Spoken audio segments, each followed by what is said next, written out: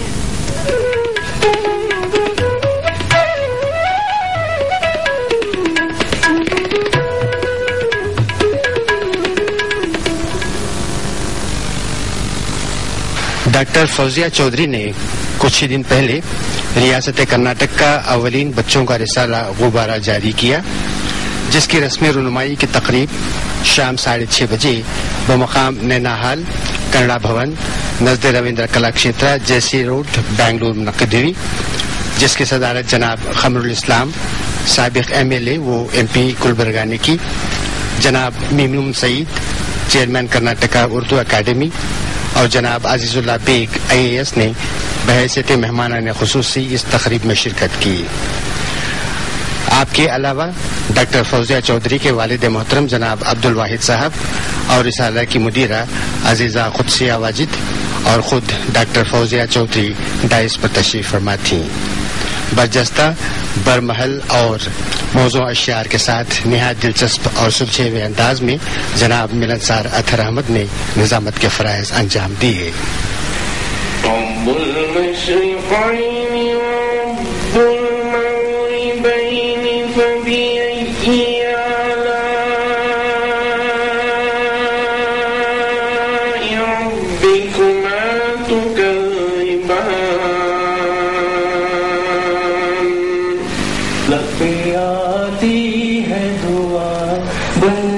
تمنا میری ہو میرے دم سے یوں ہی میرے وطن کی زینت، جس طرح پھول سے ہوتی ہے چمن کی زینت. زندگی ہو میری پروان کی صورت یا رب، علم کی شمع سے ہو مجھ کو محبت یا رب. عشق خدا سے دل میرا سرشار ہو گیا، کردار مصطفیٰ سے مجھے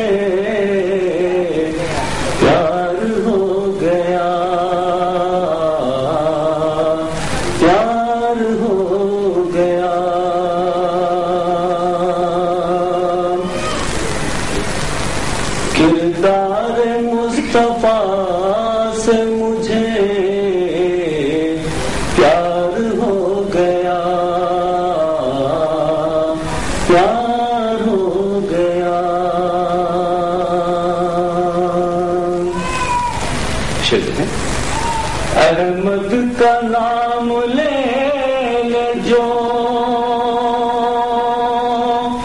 نام خدا کے بعد،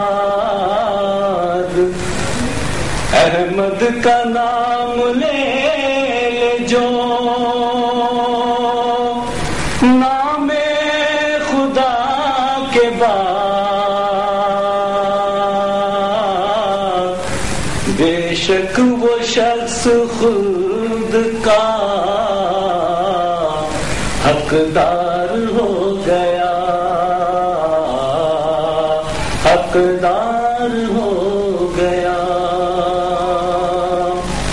جب ہم پڑھانے کے لیے پڑھتے ہیں تو کچھ ذمہ داری ہمیں آ جاتی ہے، یا پھر شائع کرنے کے لیے پڑھتے ہیں تو یہ ذمہ داری کچھ اور بڑھ جاتی ہے۔ میں نے محسوس کیا کہ ادارتی ذمہ داریاں جب ہم پر پڑتی ہیں تو ہم میں اور زیادہ باریک بینی آ جاتی ہے۔ میں نے اپنی تمام تر استطاعت کے ساتھ جو بھی مجھ میں ہے اس کام کو نبھایا ہے۔ میں کہاں تک کامیاب ہوں یہ فیصلہ آپ پر چھوڑتی ہوں۔ بچے ہمارے قوم کا مستقبل ہیں۔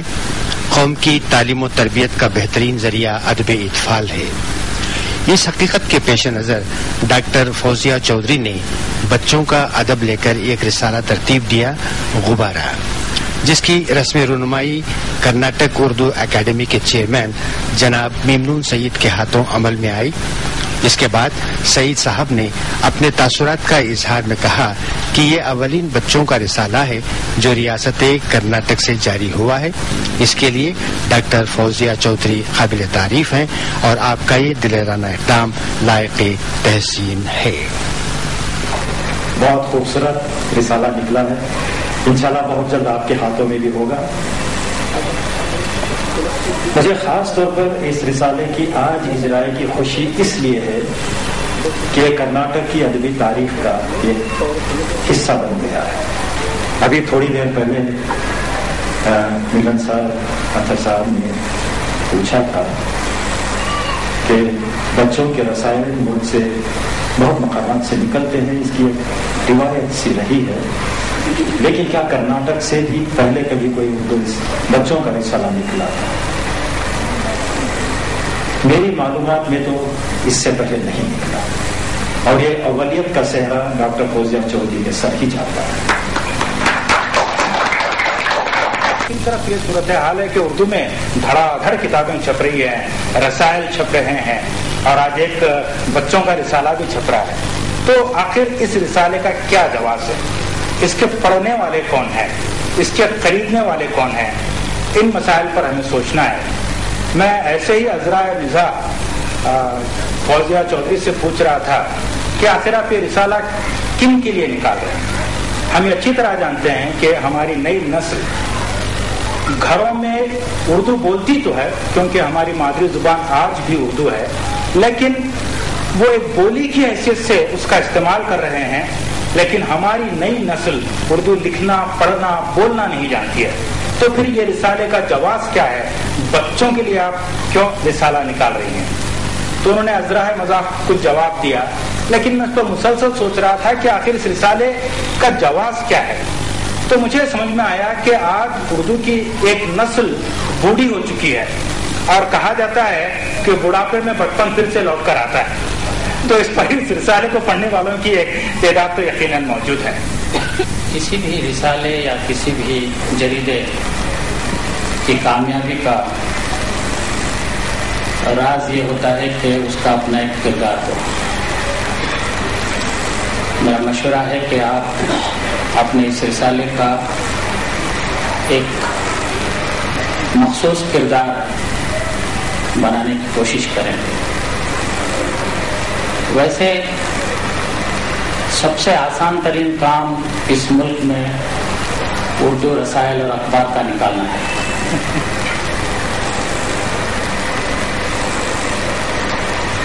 جتنی آسانی سے نکلتے ہیں اتنی آسانی سے بند بھی ہو جاتے ہیں۔ مجھے یوں لگتا ہے کہ دراصل یہ بازار کے تقاضوں کے تحت نہیں بلکہ نکالنے والوں کے اپنے ذاتی تقاضوں کے تحت اخبار یا رسائل نکالے جاتے ہیں۔ یہی وجہ ہے کہ شاید ان میں سے بہت کم رسالے اور جریدے باقی رہ جاتے ہیں۔